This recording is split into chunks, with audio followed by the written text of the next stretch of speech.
Well, good evening from London. Welcome to Piers Morgan Uncensored. Have you ever heard of Mr. Beast? What about PewDiePie? How about Keemstar, Logan Paul, Jake Paul? The answer might well be no. You haven't heard of them. But if you've got kids, you will definitely have heard of them. And they most certainly have. They're just a tiny handful of the legions of digital personalities whose videos are viewed by literally billions of young people across the world.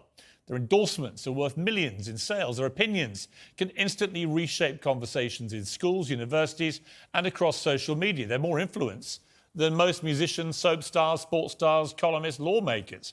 But unlike those power brokers of the past, the politicians and cultural stars who could set the social agenda, these people seem to exist in a parallel universe. Their views go largely unchallenged, shared only as bite-sized clips. Their digital businesses often operate beyond the scrutiny of normal journalists and even regulators. They wield massive influence over young people, and they're restricted only by the ever-changing whims of big tech companies. It makes no more sense than senators or secretaries of state simply never appearing on television. Well, my guest tonight is a perfect case in point, an example of both enormous digital conquest and the risks that come with it. He's Andrew Tate. His last interview with me has so far been viewed, well, over 8 million times on YouTube alone, and 17 million times across all platforms, which is staggering for someone who perhaps you're watching and thinking, who is Andrew Tate? It was a robust exchange. And Andrew Tate was here because he'd effectively been kicked off the mainstream internet for supposed misogyny. His tirades against women were viewed literally billions of times. Well, the first time around, I wanted to find out if he deserved to be banned and if he'd ever actually crossed a line from shocking opinions to genuine hate speech, or if he just didn't fit the ideal model of the platforms that censored him.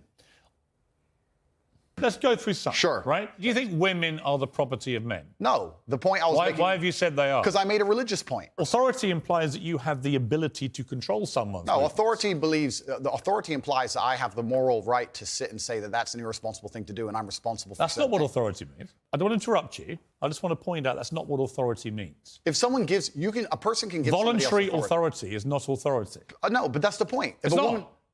Piers. Andrew, it's not. And this is the thing that's interesting, Piers. Please let me finish. Yeah, but you're behaving like a politician. But hang on. You could say I'm interrupting. You do. But you're answering a different question to the one I asked you. Fine. No. You're weaponizing the weaponizing, which doesn't exist. No problem. If someone comes to me and says I'm clinically depressed or I feel very, very sad, I would say the first thing you need to do is stop accepting the identity of a clinically depressed person. Stop accepting you have no control over this. Andrew, you're simply wrong. If that's what you believe, Piers, it's what I believe. I don't believe in things that take power away. There is not an eminent doctor in the world Piers, that would agree with it. Piers, do you think you know more than doctors? I can't become clinically depressed. Why do you know? Because I don't believe in it.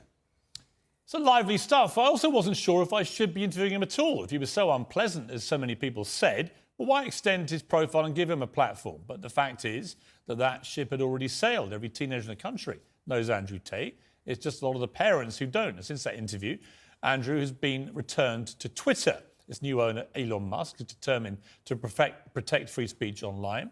Many young people, especially boys, have literally stopped me in the street since that first interview to ask me about Andrew Tate. I've been staggered, honestly, by the response that I've had. What does it say about society that people like Andrew Tate can reach so many more people than conventional stars or journalists even? Who gets to decide where the line is and whether people like Andrew Tate cross it? Are they part of a poorly understood movement that panders to teenage rebellion like punk rock or pornography? Or are we exposing young people to new and damaging experiences we often don't see and don't understand? It's a whole new world. There are more questions about it than answers, and we're not going to answer them by pretending it doesn't exist. Well, Andrew Tate joins me again now. Andrew, good to see you. Salam alaikum, Piers. Good to see you. I've genuinely been amazed by the reaction I've had in the streets, not just here, but I went to Qatar for the World Cup, had the same thing there. A lot of people coming up about Cristiano Ronaldo, obviously, but also a lot of people coming up about you. And they were almost exclusively men, young men, who genuinely see you as a role model, as somebody who inspires them, as somebody they want to be like. Yep. So that made me think, the first interview you had was quite combative. The second time, a shorter interview, less so. I want to try and work out, in this one, who you are. Because it struck me as extraordinary that Google this week revealed some stats for the year. The #1 person whose name followed people Google searching who is in 2022 was Andrew Tate. Yeah, that's quite remarkable. I think there's a whole swath of the population, especially young men, that feel disenfranchised. They feel disenfranchised with the media machine and the things they're supposed to believe. They don't feel an affinity with the educational systems or the culture. And they look at a person like me who stands up and says the things that many young men think. I haven't put a magic spell on the world. The fact that people like what I say means that they agree with me deep inside. They may be afraid to say it themselves, but I am seen as a bastion of free speech and a bastion for masculinity as a whole, because a lot of men are largely forgotten about. Do you think you're a force for good, or are you a force in evolution where perhaps you've done and said stuff you shouldn't have done, and as you get older, perhaps as you get bigger, more followed around the world, you sense a responsibility perhaps you didn't have early on? Well, we all evolve. Every human evolves day by day. You wouldn't be human if you didn't evolve on an hour-by-hour basis. But I do not think I'm a force for good. I absolutely not really know I'm a force for good, because I'm a force for truth. And truth is a good thing. Without truth, we're going to end up in absolute tyranny and slavery, and we're already on our way there. I feel like we're starting to combat it. My cancellation was the beginning of a change in public consciousness. Elon having Twitter is another beginning of the change in public consciousness. And anybody who stands up and speaks what they truly believe, even if it's something I don't personally agree with, I think that truth is absolutely important. And people's personal truths and people's personal opinions, even on differing sides of the same opinion, should be heard. Tell me about your life. You were born to a mixed race couple. Your father was an African-American, a chess player. And your mother, she was from this country. Correct, yeah. So my father was black chess player. He was in the Air Force. He met my mother here in England. And then I was raised initially in the United States. And then I moved to Luton, England when I was younger. So I've moved around a lot. I've lived an eclectic life in many different scenarios. We've moved around. I've done a lot of different things, lived a lot of different experiences. And what I'm thankful for nationality it. are you? I mean, what do you identify as? I consider myself British now, but I will say that part of me, the patriotic Brit inside of me, is devastated by the state of the UK currently, and I want to make that very clear.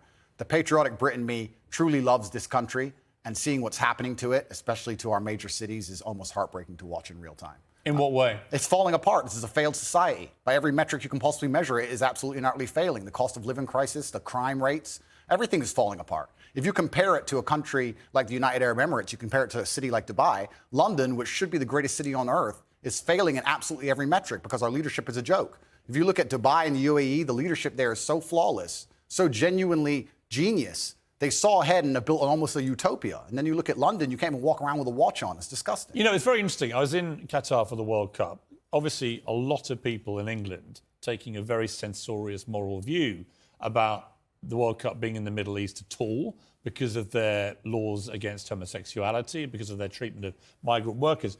I've got to say, not that I don't share the concerns about those things, of course I do, but I found a lot of the virtue signalling, and I think that's what it was in many cases, about the whole region, actually quite distasteful. Because when I was in Qatar, I thought the World Cup was fantastically well run, incredibly good experience. But a lot of Qataris were saying to me, you know, there's this weird, quaint feeling back in your country that we all want to aspire to behave like that we all want to live in a country with massive drug problems, with massive knife crime issues, with scenes like the European Championships final where it's complete lawlessness going on, where stuff like the NHS, the system of healthcare, is basically collapsing, where the education system is dropping behind, so on and so on and so on. And it's a really interesting perspective. They were like, I know you all think that we want to have your form of democracy and your form of life, but actually, we're fine, thanks. Absolutely, because it's a failed society and it's godless. I think it's disgusting. We leave our old people to rot in old people's homes, and then we sit there and say we don't have enough money for nurses. I understand this nurse strike very well and how frustrating it can be if you walk into a hospital and the nurse is not prepared to work. But the nurses would be prepared to work at the current wage if they believed this country was spending its money prudently. When you see this country spending its money and just absolutely wasting it, pulling out of thin air to fund proxy wars, God knows where, that has nothing to do with them. Of course, as a nurse, you're going to stand up and say, well, can't I get a pay rise? This country has failed on every metric, and especially our major cities. I've just come to London now. I made it very clear to my private jet pilot. I said, fuel the jet and leave it running, because the second I'm finished talking to Piers, I'm leaving this cesspit. It's disgusting. This country, and London as a whole, 10 years ago, was one of the most hospitable cities on earth. Now you cannot walk around safely with a watch on.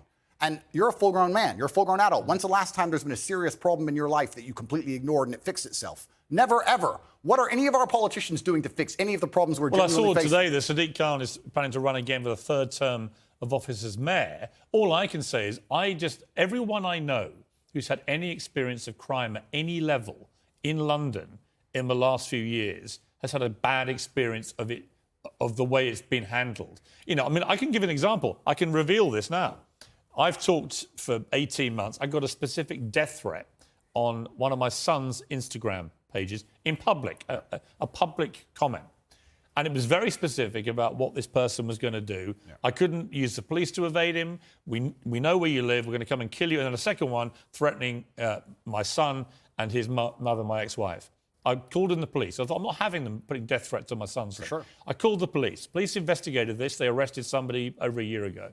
And then I heard from the police this week that despite 18 months of investigation, of a publicly posted comment on Instagram threatening to kill me on my son's Instagram, that they will not be able to pursue the case. Now, and I thought, imagine, I'm high profile. This was a front page of the Sun newspaper, this story. If that same man called a transgender person the wrong pronouns, he would be in trouble. Right. So doesn't it just show how absolutely asinine and banal our legal system has become? That would never happen in a country like United Arab Emirates, the place I'm now residing in, Dubai, where the leadership has common sense. And I'm saying that all the leadership structures, doesn't matter if it's Labour or Conservative, across all of it in this nation have completely and utterly failed. Sadiq Khan is a loser. Because when you have a city which is losing, which London is losing in all metrics across its competitive cities around the world, and you're in charge of it, by extension, you're a loser. I will tell you right now, instead of virtue signaling and giving Qatar a hard time over their religious beliefs, what we should be doing is a treaty with Qatar to build a prison deep in the desert. Make me mayor of London. We'll make a prison deep in the desert. And if you're caught with a knife or robbing someone, you can go do 25 years with one meal a day in the scorching sun. And then what we'll do is we'll put cameras there and we'll interview you once a week and broadcast that out to the nation and see if you change your mind and make people understand that this is a country that should be respected and our laws should be respected. Instead, what happens? What has Sadiq or any of the people in charge of this country actually done to fix any of our issues besides sit around and talk? Nothing. None of them have done anything, but they seem ultra concerned with finding money for proxy wars, ultra concerned with rainbow flags in another country that is uninterested in them, and their priorities are completely messed up. Of course the ambulance people are. Of course the ambulance drivers are striking. Of course the nurses are striking. Nobody cares about the most important things in this nation. It's a failing country in real time, and that's why I've left. What about the specific allegation? By the way, I don't disagree with a lot of that, because I do think this country is in big trouble. And I do think that one of the problems is people think if they do have a crime against them, nobody cares anymore. I know nobody cares. I have specific examples and people who I know personally. Absolutely and utterly nobody cares. I was in Harrods yesterday and someone tried to rob someone's watch in the middle of a store. I walk around with I have a security team of 6 full-grown men, plus me and my brother, 8 military-age males, all over 110 kilos, big men, just so I can walk around this city. It's absolutely unacceptable. What about the issue of race? And I mentioned that in the context of the Harry and Meghan ongoing debate, their war with the royal family, war against the monarchy, their specific, constant referencing to the fact that they believe they were driven out of here because of racism in Britain. What do you make of that debate? That's absolute fallacy. And you're from a mixed race background yourself. Correct. I'm from a mixed race background myself. And while we're discussing the leaders of the UK, although I do think they're doing a terrible job, it's kind of hard for Meghan to say that the UK is a racist country when the leader of the UK is darker skinned than her and the mayor of London is darker skinned than her. And I am a person who's probably darker skinned than her, and I've never experienced any kind of bigotry against myself besides the fact I'm a straight male. I'll get bigotry for that before I'll get bigotry for my skin color. I think it's just a cop-out, and her not wanting to be perspicacious and self-reflective enough to understand that she has attacked an age-old institution, and there are people who are very patriotic about that institution, and by attacking it and bringing a degree of distaste to it, there's going to be people who don't like her. And if you're a dislikable person, you can't just instantly stand up and say it's because of my skin color. It might be because of your actions and some of the things you've said. I mean, I think there's probably no doubt she's had racism on social media because it's... Who hasn't, Piers? It's a cesspit. You probably have. Well, as I said just now, I've had death threats on social media and no one seemed to care very much. Yeah. But I think that's probably inarguable. My issue with what they've both been doing is if you're going to make allegations against an institution like the royal family and the monarchy, you've got to actually provide some evidence. You can't just spray gun this thing out there and say, well, somebody was racist. Yeah, and airing dirty laundry is never going to be respected by the populace. And being a tattletale is never going to be respected by the populace. And I think the problem with the modern world we're living in is a lot of age-old traditions are being destroyed in real time. It doesn't matter what the tradition is. Most of them are being eroded. And something like the British royal family, which has been around for a very long time, is an age-old tradition. One of the things holding the UK together, one of the last things we have, to sit and detriment it and to sit and insult it and to give away secrets from inside of it and try and paint a negative image of it is going to upset a lot of people. And you have to be prepared for that backlash. You can't say I've done things that upset people, but it's nothing to do with what I've done. It's purely because of my skin color. Also, it's kind of ironic that she's doing that because she's not particularly dark-skinned. It's kind of funny to watch her sit and say, yeah, race. I think the truth is, I don't know what... Look, you can say that. I can't.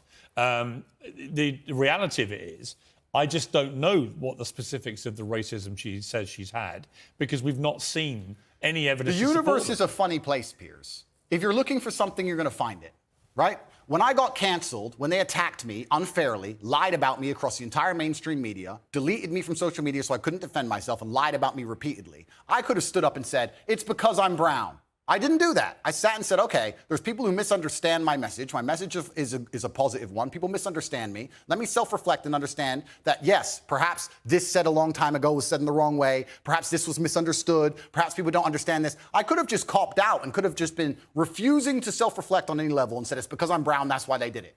But that's not the mature way to be as an adult. What did you think of the Jeremy Clarkson furore where he wrote what I think most people, but including him belatedly after he'd published it and written the column, he did make an analogy from a Game of Thrones scene, which most people, I think, did find crossed a line and was deeply offensive. I think it crossed a line. What do you think? Yeah, I understand why people feel that. But when you attack an institution as old as the British royal family, you're attacking patriotism in and of itself for one of the most respected countries, or previously most respected countries on earth, and you're going to have some visceral reactions. Perhaps Jeremy Clarkson is too famous and too well-renowned to say those kind of things, but there's a lot of people who genuinely feel that way, and that's why he said it. And this is what happens when you attack age-old institutions in any country. Should he have apologized? That's a good question. It looks like he did. Personally, I think as a man, you should stand up, say what you mean what you say. I don't think you should ever apologize for anything you've ever said. Even me. What if you say something truly very offensive and you actually do regret it? If you truly regret it, then yeah, okay, you can apologize. But if at the time you meant it, then the best thing you can do is say, look, I've just changed my mind. I no longer feel that way. But at the time, that's how I felt. And I'm the person who says what he feels. And that's what I felt at the time. And I apologize that offended you. Andrew Tate, we'll be back with you after the break. We'll talk to you about Twitter again. Elon Musk restoring you to this platform. Has it calmed you down? Are you as controversial on there? Are you mindful that you're only one false move like Kanye West, for example, away from being removed again? Well, Elon Musk has restored a throng of banned accounts as taking over Twitter with a sworn commitment to free speech. He's also shown he has a line of his own, though. Conspiracy theorist Alex Jones remains banned.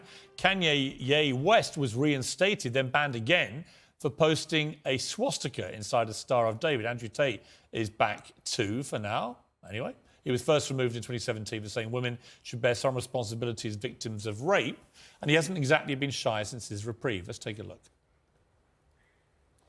Genghis Khan had endless women and 200 children as a reward for conquest, he tweeted. I'm the most searched man on the planet. I've conquered Earth. I'm the highest status male on the planet. Females do not expect loyalty from me. They only expect that of lesser men. Then there was this. Imagine having less than 10 children because you're a who doesn't have 4 wives, genetic failures. Finally, if a girl follows me and she's hot and I see a single picture of her in a private jet, it's block. Women can't afford jets. Women are all brokies. Why are you flying around on some man's jet? You should have been a virgin when I met you.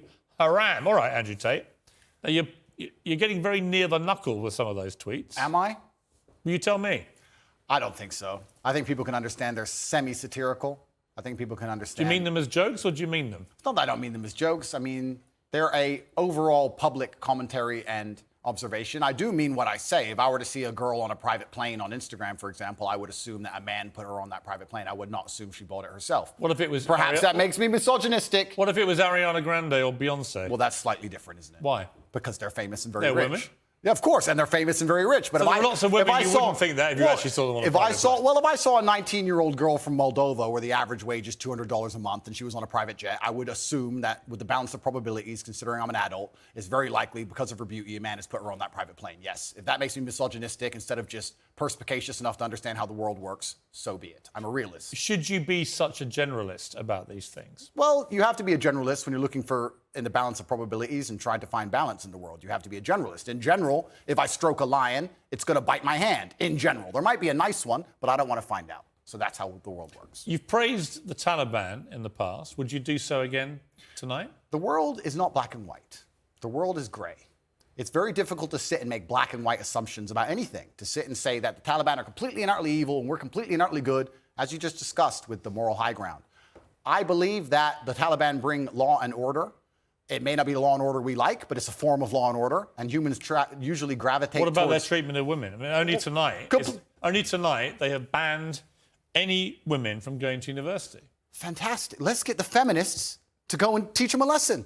The feminists are so tough, and they stand up and say they can do anything a man can do. Let's arm them up and send them to Afghanistan. I'm sure they'll fix it. No, but it's not. It's a serious matter, isn't it? That women don't get the education they deserve. And that's a very serious answer. If women are just as capable as men in terms of combat, like feminists pretend they are, then they can go over there and they can deal with the Taliban. A lot of women do go to combat. Oh, exactly. So they can go deal with the Taliban. It's nothing to do with me. They can stand up and fight for their own rights. Surely you wouldn't defend the Taliban banning women from university. It's saying it's nothing to do with me, Piers. It's absolutely nothing to do with me. What about the Afghan women? It's nothing to do with me on any level. You don't have a view? I have a view. My view is that people naturally gravitate towards law and order, and if you didn't have the Taliban, you'd have different warlords operating in lawlessness, and there would be no way to prevent your store or your market stall getting completely robbed by someone with an AK-47, and people are going to gravitate towards a form of law and order. America left. They left a power vacuum, and the power vacuum is now full. Well, I don't disagree with that. Okay, well, but I do think the banning of women from university in Afghanistan is utterly horrific. And I think the feminists are going to arm themselves. They're going to show us that they can do anything a man can do. They're going to go over there to combat, and they're going to teach Taliban a lesson. Why can't you just say on that, you know what, it's completely wrong?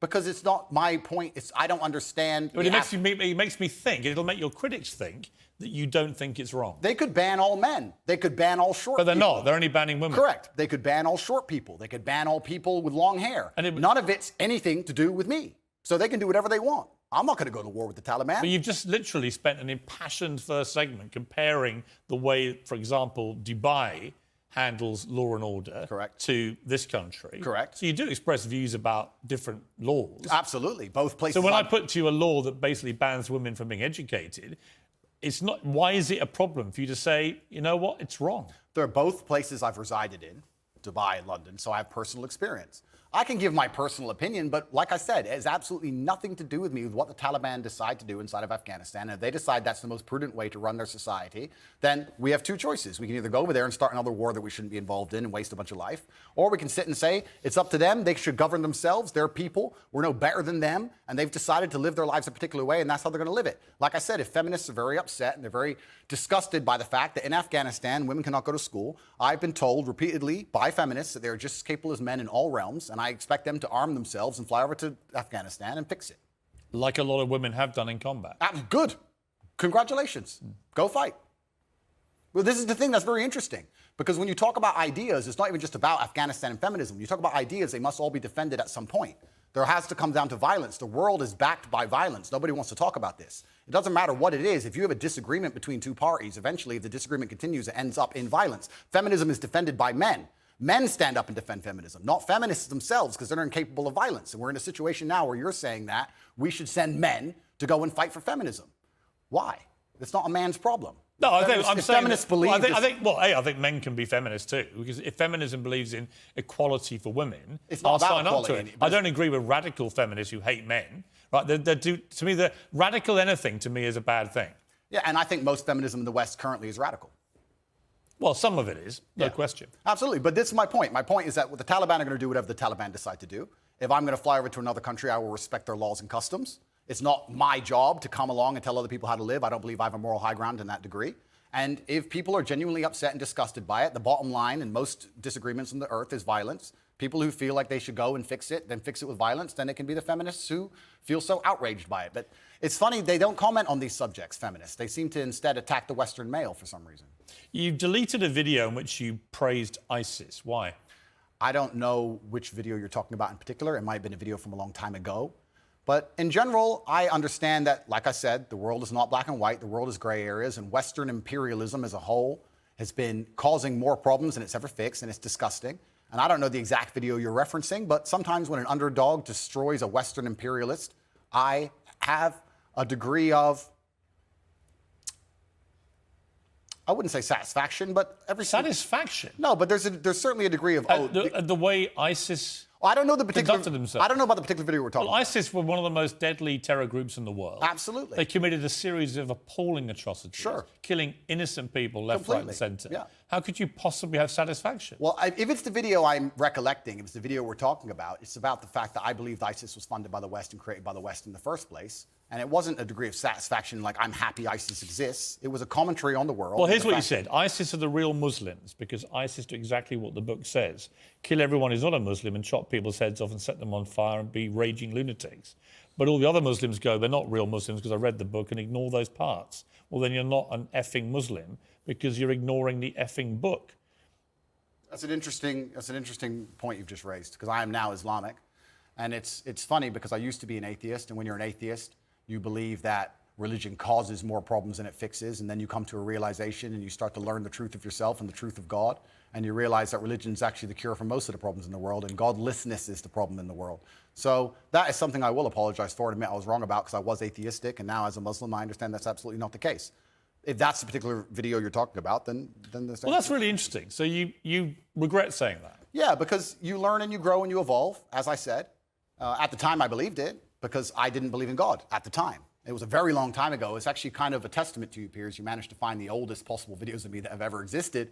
But at the time, I was atheistic. Well, no, I was curious because you have recently converted to Islam. Correct. So these questions, I think, are pertinent to your conversion. Absolutely. As to what you actually believe as a practicing Muslim now. Yeah, I believe that Islam is beautiful. I believe it's the last true religion on earth. It's certainly the last respected religion on earth. And I felt differently inside since I've converted. And I think it has the solutions to a lot of the problems we're facing in the world today. That particular video was once again satirical. A lot of people watching this would not have seen it. They would not have seen the joke element of it. It's fine.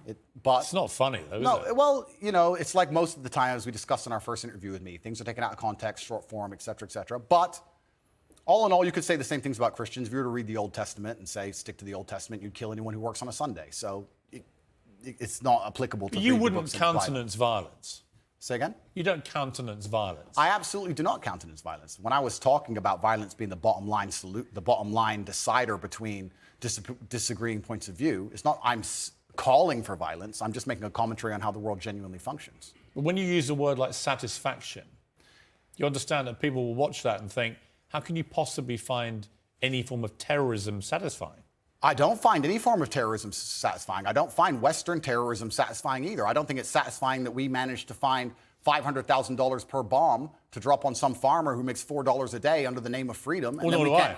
And we can't seem to pay our nurses enough to do their jobs. I don't find any kind of terrorism. And it's actually very interesting you talk about the word terrorism. Terrorist and freedom fighter, good guy and bad guy, all of this is subjective. There are people who believe that the West are the biggest terrorists on the earth. There are people who believe that America causes more wars than anyone else, and they've killed more people than anyone else. And there's people who believe the absolute opposite. So once again, it depends who you're talking to. It's a subjective conversation. There's no black and white in the world. There's areas of gray, and that's how it is. So I thought you were talking about another video where I was saying that ISIS are standing up and fighting for what they believe in. I'm not saying what they believe in is right, but that's what they were fighting for at the time. And it was a completely different video than the one you were actually referencing. But you would condemn them now? I don't condemn anybody doing anything bad to anybody. I'm not a person out here with a criminal record. I don't hurt anyone. I just spent my first segment on this show talking about how I believe in law and order and how important that is. I think people can operate inside of their lives safely and walk around, man, woman, child, can walk around in safety in any city they live in. How that law and order is constructed is not my jurisdiction. I'm not in charge of the law and order of Afghanistan, Tajikistan, Kyrgyzstan, Afghanistan, Kazakhstan, any of them. It's nothing to do with me. I want to talk to you after the break about masculinity. Why is it that so many young men gravitate to you? What is your view of what it takes to be a man? Welcome back to this special edition of Piers Morgan Uncensored with Andrew Tate, one-on-one. So Ash Sarkar, who's a lively contributor to this programme, has tweeted, Andrew Tate, who you're interviewing about free speech, thinks women are a man's property. We shouldn't be allowed to drive, boast about only dating teenagers to imprint on them. Misogynists are disgusting whether they're in Afghanistan or a swanky London studio. Am I a misogynist? Am I? I don't think. Firstly, the things she said, I don't even truly believe. If you're prepared to listen to me, I'll explain to you exactly why she's completely and utterly wrong. If you can go through the points again, she said. Do you think you're a misogynist? Absolutely not. I'm not a misogynist on any level. This is one of those buzzwords they just throw at people randomly. Homophobic, racist, misogynist, they just throw it out at people. What is your view of women? I'm a realist. What is your real view of women? I absolutely and utterly love women. I adore women. I have good relationships with women. Not a single woman has come up to me on the street since I've been canceled. Not a single one has said anything negative. Every single one of them has said positive things. You're a traditional male. I wish more men were like you. You understand your masculine roles. You understand what you're supposed to do. You understand you're supposed to protect women. You're exactly the kind of man I'd be looking for. I've never had a negative interaction with a female ever since I've been dubbed the biggest misogynist. Where is the... Please let me finish. I'm sorry, Piers. Also, there's not been a single woman who's accused me of a crime, not a single woman who's accused me of rape, not a single woman who's come out and said anything from my entire past of 36 years I've done anything wrong ever. Anybody else with my level of fame, any footballer, any other movie star, at least has people who've come out and accused them of rape, X, Y, Z. I have no woman who's come out and ever said I've hurt her, no woman who's come out and ever said I've done damage to her or been horrible to her. Everybody who ever interacted with me has said I've been a nice person. All of them. So this random Twitter nobody who seems to know so much is full of... All right, you've responded to her tweet. Yeah, she's a liar. But where is the line for you between masculinity, which I will always defend, and which I agree with? I think a lot of women like men to be masculine, and what has become known as toxic masculinity. And the reason I ask you is that you are engaged in that debate with men all the time. Where is the line for you where men shouldn't cross, where the behaviour should be kept within a line? Please define toxic masculinity. Well, you tell me what you think it crosses a line from being a masculine, good man to a bad man. There's no such thing as too much masculinity if it's genuinely masculine. Genuine masculinity is not out here to hurt people. It's absolutely the opposite. It's out here to protect. And when bad things happen, they call traditionally masculine men. If you need a firefighter, you need a masculine man. When you call the police because of the problem you have, you want masculine men. And as soon as a woman or a man is in trouble, when you look for backup, you look for masculine men. And masculine men have a duty to provide and protect those they care about. We have a duty to do things we don't feel like doing because we know we're supposed to do them. And that's why we stayed in the Titanic and died. Those were masculine men. Where did you get your views about this from? This is what I grew up with. It's the family I grew up around. And your father, your mother, yeah, both? and the world I lived in. And I think a lot of the things I'm saying now about masculinity and how people should act in the world, how the world should function, were considered completely normal and accepted by everybody only 20 years ago. I think the world's just lost its mind. For me to stand up and say a man should protect a woman now gets to be called a misogynist and canceled. If I said that 10 years ago, everyone would say, duh. And what's funny is, everyone who argues against me and says men shouldn't protect women, especially all the feminists, if they were with their boyfriend and a man broke into their house, guess who they'd expect to go downstairs? Who do you think? Think they go themselves? Are they going to Afghanistan? No, we send men to do these things. So well, we send women in the armed forces too. You have to generalize when you make points. There are many courageous people. Exceptions do not disprove the rule. No, but you've got to concede there are many courageous women serving in the armed forces. Absolutely and utterly, completely correct. But by and large, traditionally, soldiers are men. Exceptions do not disprove the rule. Well, it's not an exception. It's a fact that there are a lot of women now in the armed forces. Correct. But if you were to take the average soldier, they are a male. If you're allowed to say who's a male and who isn't nowadays, I'm assuming their gender, I apologize. If you were to take the average soldier, they're a male, which means that exceptions are the female soldiers, which because there's a lower percent of them, a lower probability. Exceptions do not disprove the rules. Men do the fighting. Right now in Ukraine, men cannot leave. Women are allowed to leave because men have to fight in the front line and women are allowed to go to Dubai. That is how it is. What do you say to young men who come to you for advice, who feel lost, who don't really know where they fit into society? I say that life as a man is exceptionally difficult. I say the most beautiful and the most terrifying thing about being a man is you're born without value. Society doesn't care about you. You're only going to be cared about based on how useful you are. You have the chance to build yourself up and become a superhero if you're prepared to do the hard work and be indefatigable enough to never quit. But if you're going to stand around and wait for a handout, nobody's going to ever respect you. And I think that a lot of people have forgotten about how difficult and how competitive it is as a man. We're always in constant competition with each other. And it's your duty as a man to stand up and say, I want to be as important and strong and good-hearted and God-fearing as possible. And I need to work hard to achieve those things.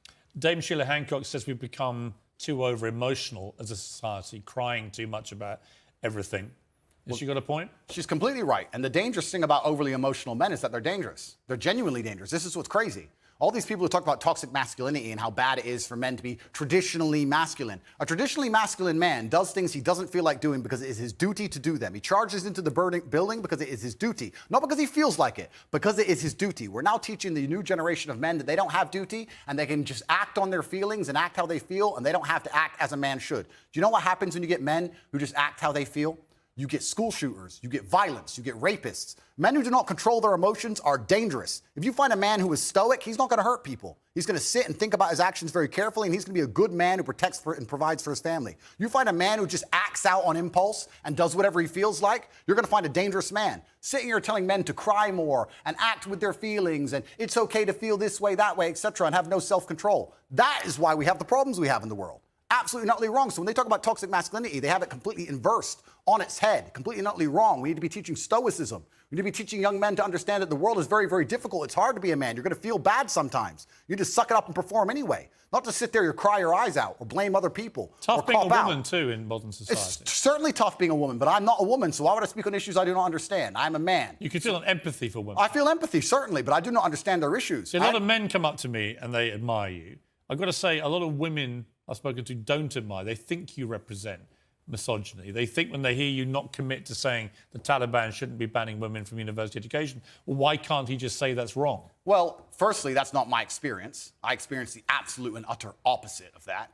Secondly, it's because it's a moral point I'm making. My moral point is I speak on things I understand. I speak on experiences I've had. But you believe in equality? Yes. I speak on, sure. I speak on subjects I know intimately. I do not feel qualified. I'm a realist, and I do not feel qualified to sit and discuss the gender laws in Afghanistan. I have not been to Afghanistan. I have not researched the subject thoroughly. I'm not going to sit here and say how the Taliban should be running their country. It's nothing to do with me. I find it quite flattering, Piers, that although, I understand I'm monumentally influential, the most Google man on earth, etc., I find it very flattering that you think I have some kind of control over the domestic policy of Afghanistan. But I assure you I don't. I don't. No, so it's nothing to do with I'm not asking you to have a view on having influence of a domestic policy. I'm sure the Taliban couldn't give a stuff what either of us say about it. It's just curious to me that it's an easy win for you to make women think you're not anti them, to say that when they're not given equality, as the women in Afghanistan clearly are not, because they're not allowed to go to university now as of today, that is clearly unequal, unfair. We should all be able to agree that that is wrong. Well, certainly, as a realist... Even you, tough guy Andrew It's Tate. not tough guy. I am a professional. As a professional, I can state that, yes, it is not equal. Yes, it is not fair. That is obvious for anybody. I'm not saying those things are not true. What I'm saying is it's nothing to do with me. Right, OK, but you made a concession you think is wrong then. I said it's unequal and it's unfair. Yeah, so wrong. Well, perhaps. Force yourself, Andrew. No, perhaps it's wrong under certain moral guidelines, but under the moral guidelines which are currently in charge of the jurisdiction of Afghanistan, they don't believe it's wrong. It's nothing to do with me. Well, I'm not going to sit here and tell other countries how to run their laws. I'm going to live in societies with laws I respect. You know what? I'll take unfair and unequal. Sure. Because that's self-explanatory. We're going to have a game of chess in a minute after the break, because you are a very good chess player. I can hold my own with the chessboard. Your father was a chess international master, in fact. And we're going to have a 5-minute game of speed chess. Winner takes all, Mr. Tate. Welcome back to Piers Morgan Uncensored. Andrew Tate is still here. Andrew's father was an American chess international master, and his son's pretty good at it too. Well, I can hold my own. I was my school chess champion. And with 5 minutes left on the programme, we're going to have a game of speed chess. Winner takes all. All right, well, you're white. Off you go. That's racist. Off we go. 5 minutes, go. That's racist, Piers. Cancel Piers Morgan. OK. Are you good, Piers? Well, are you going to destroy me? Clearly from this opening, better than you. Let's see, I guess, aren't we? OK. Let's be aggressive, shall we?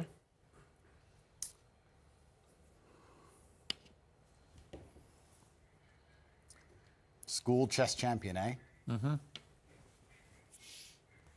It's tense.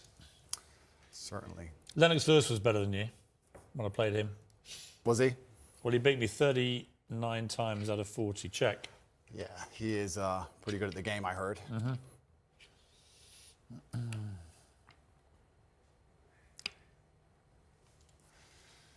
Time to get aggressive with you, Mr. Tate. Show you a bit of toxic chess masculinity. Well, the world's been pretty aggressive with me lately, Piers, so I'm used to it. It's fine.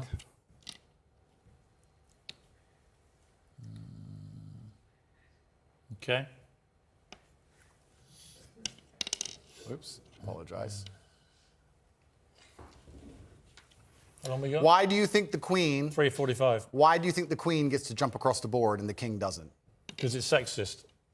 The game of chess is sexist, but perhaps it reflects life, Piers. Haven't you ever Perhaps. thought that when you look at a yacht in Dubai? You're running out of time. Stop stalling. I know what you're Fine, doing. I'll just take your queen. Oh, God! I'll just take your queen.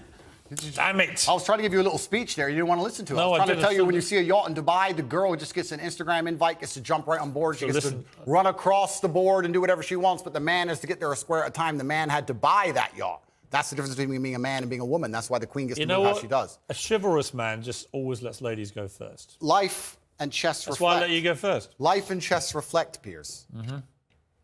I've made a catastrophic error, but I'm bouncing back. Let's see. I always accidentally take someone's chick. 3 minutes. I don't even mean to. It's just like, oops.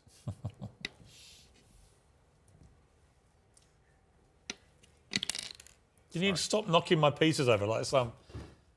Doug. Yeah, exactly. He's not getting in my head. They're talking to me saying you're getting in my head. How do you think chess reflects life? I think that it's all about strategy. Correct. That if you're good at chess, you can be good at pretty much anything because it's about thinking ahead, it's about planning, it's about relentless practice. And you know what else is beautiful about chess? Mm-hmm. If you lose, somewhere you made a mistake. There is no luck. Absolutely right. In chess, even if it's the smallest mistake, somewhere it was your fault. It teaches absolute self-accountability, which Yeah. is something that we need a lot more of in the world today. That is true. And that's why chess is so important. You can take my knight if you want. Okay. You don't want it? Why don't you No, want my knight? Because I'm playing a long game. Ah, okay. I thought you'd want it. I'm going to leave it there in case you take it anyway. Okay. I'm going to go. Because I know what you want me to do. I'm not going to do it. Actually, I will do it now. Okay, good. Check.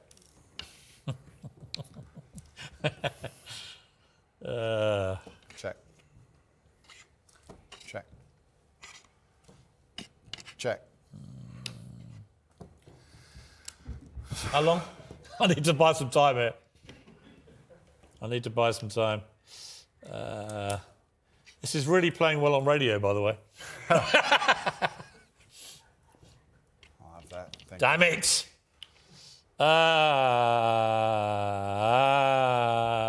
I'm screwed. I'm screwed. Don't say that. How long have I Piers. got? 1 You need minute to 12. Believe in yourself. I never ever give up. Believe in yourself, I Piers. do believe in myself, thank you. Good. Self-belief is important. I do believe in myself, but this has not gone well. You're quite good at chess, I'll give you that. Yeah, well, in the chessboard of life, I've done pretty good. I've done okay. Check. The question is, can you beat me in time? You've only got 50 seconds. Check. Well, that's interesting. Yeah, I don't think you can. Let's see.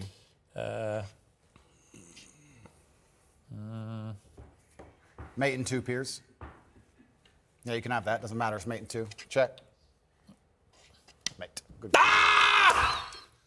Good game, sir. Well played. Thank you. 25 seconds away from safety. Okay, well, Andrew Tate, I'll give you something. You're good at chess. Thank you. I'll see. You have to be. You just beat me. I know you're a internationally renowned What has player. chess taught you about life, quickly? I can teach you a lot of things. Like I said about the queen being able to run around the board, the king having to move a square at a time, about the fact you need to think ahead, absolutely everything is your fault. But there is a saying, which is actually one of my favorite sayings in the world. It said, a well-played game of chess is a sign of a gentleman, but an expertly played game of chess is the sign of a wasted life. And it's kind of sad. It was I said by played the Lennox pen Lewis on Celebrity Apprentice 39 times out of 40 in America years ago. And he beat me 39 times out of 40, I mean. And I was amazed. He was taught by his mum. But he was all about the way he fought, the way he boxed, was all down to the way he played chess. Yeah, chess. It was all about looking ahead, getting ahead of your opponent, planning punches, all that kind of thing. Chess absolutely reflects life. And even I say this now in my business meetings with my team. A lot of the problem in the world today, especially with teams and businesses, et cetera, everyone wants to be the king. But if you want to have a team, if you want to have a side that wins, if you want to win a game of chess, everybody has to know their role and do their role effectively. There can be a king and a rook and a pawn and a bishop and a knight, and everyone does everything correctly. And when that happens, you have a very formidable board and you're hard to beat. And chess reflects life absolutely. It's something I do every single day. What kind of man was your father? He was the greatest man on the face of the planet. But luckily he had me, and now in the natural order of the universe, he is gone, and I am here, and I carry his name, and it is my duty to bring honor to him. And this is one of the greatest things about achievement, because achievement honors your ancestors. People talk about my father because of how successful I am, and people will talk about me into eternity, even after my death, because of how successful my son will be. This is the great thing about achievement. It's an honor to your ancestors. What would he have made of your success, your father? He would be extremely underwhelmed by it because he always expected it of me. I am Emory Andrew Tate III. I can do whatever I put my mind to. And he would be like, well, of course, you decided you wanted to become the most famous man on the planet. It took you a few months, of course. Does your mother ever do what my mother does and occasionally go, I think you went too far there? My mother has absolute trust in my abilities and capabilities. She says, be careful, do your best, but you are the most capable and competent man on the planet. And that wasn't the question. That's what she says. She says, be careful. Does she ever say you shouldn't have said that? Nah, she knows better than that. Really? No, never. She says, just be careful. You know what you're doing. It's kind of hard to argue against me, and this is what my haters seem to struggle with. It's hard to argue against a person who is monumentally successful in every single human metric that can possibly be measured. This is why young men respect me so much. But do you ever tell your mother what to do? They want to be my life. Do you ever tell her what to do? I don't need to. She's a full-grown woman. Would you ever tell her what to do? I would give her my advice if she asked for it. You say you can't leave the home, you can't drive, all those things you joke about? Or? I'd give her my opinion. I would say perhaps you should move house now, or perhaps that's not safe, or yeah, I would absolutely, because I'm responsible for her safety. And when you're responsible for somebody's safety, you have an opinion, and you need to have a firm opinion on that subject. So completely. For any woman I'm responsible for any woman I'm responsible for her safety, I will sit and say, that's an unsafe thing to do. How much are you worth? I'm a billionaire by now. Dollars or pounds? About dollars. We're not in pounds yet, but we'll get there. So what to do? Yeah, we have a little bit of work to do. But finally, I know you don't know anything about football and care even less, but greatest of all time, Ronaldo or Messi? They're both two very hardworking men, and I have absolute respect for anybody on earth who dedicates themselves to this. Andrew Tate, thank you very much indeed. That's it for tonight. Keep it uncensored like it was tonight.